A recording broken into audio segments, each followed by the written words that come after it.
राजपाल यादव जी द्वारा जैसा कलाकार अगर बोल के चला जाए उसके बाद तो फिर क्या ही बोला जाएगा। तो बड़ा मुश्किल है उसके बाद कुछ कहना या बोलना। सबसे पहले मैं आभार प्रकट करता हूं राजपाल जी का, उनके पूरे ग्राम का, सभी लोगों का, कि आप लोगों ने हम सभी लोगों को आमंत्रित किया इस ग्राम में और इतना सम्मान दिया, जिससे मैं बहुत ही अभिभूत हूं और आप लोगों को बहुत धन्यवाद देता हूं। हमारे साथ यहाँ पर आप देख रहे होंगे कि पुलिस अधीक्षक जी हैं, साथ में सीडीओ हैं, एसडीएम हैं, बहुत सारे अधिकारी हमारे साथ आए हुए हैं।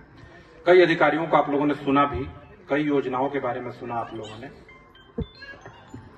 देखिए, जो सरकार है वो लगभग हर चीज के लिए तत्पर है आप लोगों के साथ। कोई ऐसी चीज नहीं है, कोई ऐसे आपके जीवन का क्षेत्र नहीं है जहां पे हमारी योजनाएं नहीं हो और हम योजनाओं का लाभ नहीं दे रहे हों।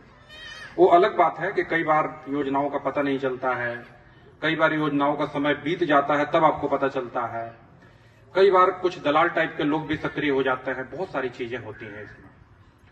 और इसीलिए हम लोग लगभग जिले के सभी अधिकारी आपने देखे होंगे कि सोशल मीडिया प्लेटफॉर्म्स के माध्यम से, अपने कार्यालयों के माध्यम से पूरे टाइम कोशिश करते हैं कि आपसे जुड़े रहें, ताकि कोई भी बात हो कहीं से भी तो हम लोगों को पता चल जाए।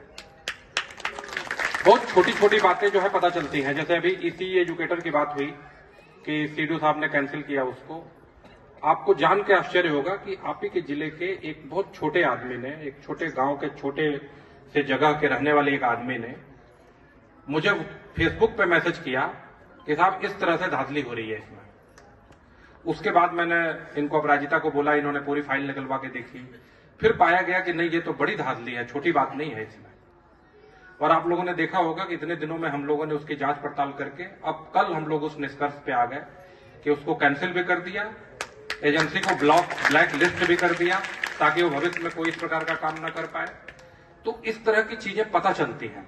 पुराने जमाने में जो राजा महाराजा होते थे, आप लोगों ने सुना होगा, उनके गुप्तचर होते थे, वो दुनिया भर की सूचनाएं ला के दिया करते थे। तो सोशल मीडिया भी वही प्लेटफॉर्म है आज की डेट में, जिसमें आप बिना अपने नाम को बताए, अपनी आइडेंटिटी को छुपा करके सीधा डीएम को, एसपी को, सीडीओ को सीधे मैसेज कर सकता है।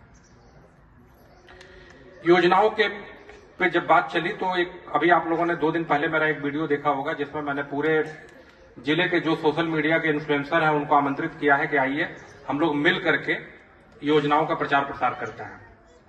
उसमें से लगभग 100 लोगों को चयनित किया जा रहा है। उन सभी को मैं अपने घर पे बुलाऊंगा डिनर पे, और वहां पे हम लोग बैठ करके चर्चा करेंगे।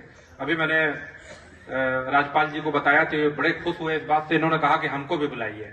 तो ये बड़ी ही खुशी की बात है कि अगर इस तरह की कोई शख्सियत योजनाओं के प्रचार प्रसार में जुड़ जाएगी तो केवल शाहजहांपुर नहीं, पूरे उत्तर प्रदेश में यह फायदा होगा और पूरे उत्तर प्रदेश में यह मैसेज जाएगा। एक बात राजपाल जी ने अपने संबोधन में उठाई कि सड़क का एक मुद्दा उठाया। देखिए, एकदम सही है कि सड़कों के बिना विकास होता नहीं है। आप लोगों ने देखा होगा कि जब आदरणीय अटल बिहारी वाजपेयी जी की सरकार आई थी, उसके बाद जो है सड़कों में एक बहुत तेजी आई। आपने देखा होगा जितने हाईवे थे सब 4 लेन में कन्वर्ट हो गए, बड़ी सड़कें बनने लगी, एक्सप्रेस वे बनने लगे। इससे डेवलपमेंट बहुत ही फास्ट होता है। और मुझे ये बताते हुए बहुत खुशी हो रही है कि लगभग 1 महीने पहले इन सड़कों के बारे में राजपाल जी से बात हुई थी, और उसी समय हमारे यहाँ पे अधिशासी अभियंता हमारे पीडब्ल्यूडी के महेंद्र जी बैठे हुए हैं।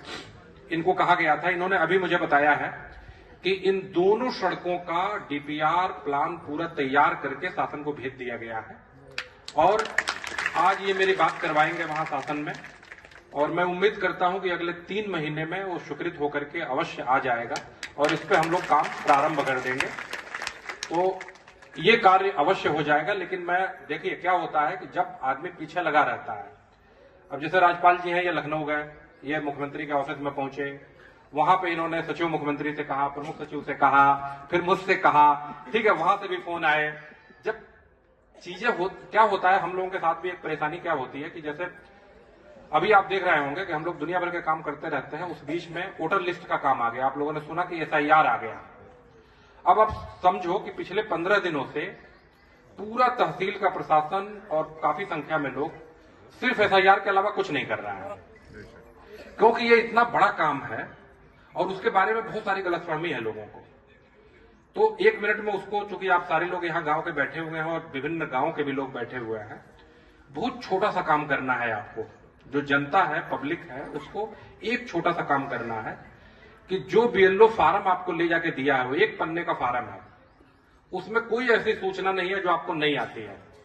आपको अपने माता का नाम भरना है, आपको अपने पिता का नाम भरना है, अगर आप शादीशुदा हैं तो अपने पति का नाम भरना है, अपना मोबाइल नंबर भरना है, अपना आधार नंबर भरना है। कौन सी इसमें सूचना है जो आपको नहीं आती है? सब आती है। आप खुद भर सकते हैं, भरवा सकते हैं, बता सकते हैं। उसके बाद 2003 की जो वोटर लिस्ट बनी थी, अगर उस वोटर लिस्ट में आपका नाम था, आपके माता पिता का नाम था, आपके दादा दादी का नाम था, किसी का बात से था तो जिक्र कर दीजिए कि था, बस, नथिंग, इसके अलावा कुछ नहीं चाहिए। और नहीं था तो कोई बात नहीं, क्रॉस कर दीजिए। ऐसा नहीं है कि नहीं है तो आपका नाम कट जाएगा, है तो भी नाम वोटर लिस्ट में आएगा, नहीं है तो भी आएगा। लेकिन अगर आप फार्म भर के नहीं देंगे तो बिल्कुल नहीं आएगा, ये गारंटेड है। तो ये सबको बताइए कि जिसका फार्म भर के आ जाएगा उसका नाम वोटर लिस्ट में आ जाएगा। जिसका फार्म भर के नहीं आएगा 4 दिसंबर तक, 4 दिसंबर लास्ट डेट है, उसका नाम वोटर लिस्ट में नहीं आएगा। तो ये जिम्मेदारी फिर किसकी हुई इतनी छोटी सी चीज भरने की? जब हमने फार्म पहुंचा दिया, हाथ उठाओ जरा आप लोग, किसके किसके घर में फार्म आया है अभी तक? देखिए, 70-80% लोगों के घर में फार्म पहुंच गया है।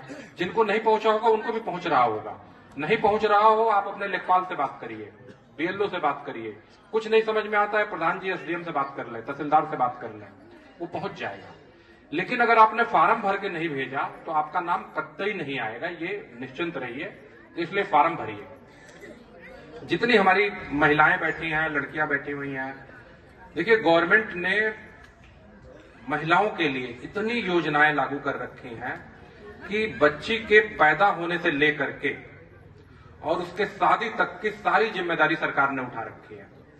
इसके बाद भी अगर आप लोग, बच्ची पैदा होती है तो आप लोग दुखी होते हैं, तो फिर तो कोई बात ही नहीं है भाई। अब आपकी इसके बाद क्या जिम्मेदारी बच गई? सुरक्षा देने के लिए पूरा पुलिस प्रशासन बैठा हुआ है आपके सामने। जैसे ही बच्ची पैदा होती है 5,000 रुपए सीधे खाते में पहुंच जाता है। टीका लगवाया आपने 3,000 और 2,000 और पहुंच गया। कक्षा 1 में एडमिशन कराया 3,000 और पहुंच गया। फिर हाई स्कूल पास किया, इंटर पास किया, ग्रेजुएशन में एडमिशन लिया, पैसे पहुंचते रहते हैं पूरे टाइम। और आपको शादी करनी है, 1 लाख रुपए शादी के लिए, गरीब घर की बच्चियों के लिए 1 लाख रुपए सरकार ने कर दिया है। जो पहले 50,000 हुआ करता था, सीधा 1 लाख रुपए में शादी कराई जा रही है। उसमें से कुछ अमाउंट सीधे उसके खाते में चला जाता है, उसको एक एफडी बना दी जाती है, खाते में चला जाता है। तो क्या चाहिए आपको? आप सोचो, सारी चीज कर रखी है। अभी